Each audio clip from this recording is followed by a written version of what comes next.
Hello everyone and welcome to the Do-It-Yourself Gourmet. Today we have got a tender chuck roast that we've been marinating for a couple of days. Gonna put about a tablespoon and a half of olive oil on there, maybe 2 tablespoons. Then we're gonna mix it around a little bit, just get it on there on the bottom. Make sure it's all around. And then we're gonna put it in the oven at 425 degrees Put it in the oven at 425 degrees for about 15 minutes, and then we're going to slow it down to a nice low temperature and let that slow roast for a great medium rare roast. And now we're back 15 minutes later at 425 degrees. Look at that, one side looking nice. We're going to give it a flip around, grab that by one end, lift it up, turn it over, and get it settled back on in there. Lift it up, flip it over, and get it turned on over and settled back in there.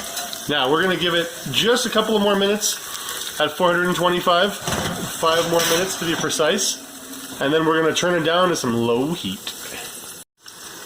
And now, after that 5 minutes has passed, we've got our tender chuck roast. Oil's down there bubbling, doing its job. We've turned the heat down to 220 degrees Fahrenheit, about 102, 103 Celsius, and now we're going to let it slow cook for about 30 minutes, and then we'll check on it. And now we're back with what is just about the final product. We gave it a couple extra minutes past 35. We're going to roast it nice and good. And so what we do, we got it right under the broiler right there, which is firing up. We're going to put it under on a low broil.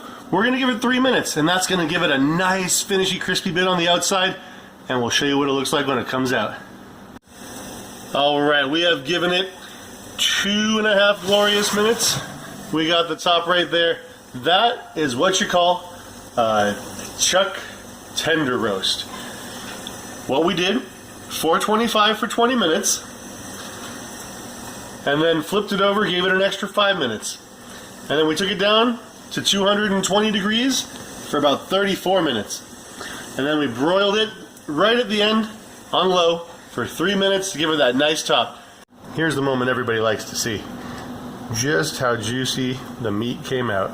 Let's take a nice slice. Ooh, when the edges are pink with that kind of medium rare, then we know we're in for a treat. Ooh, look at that goodness.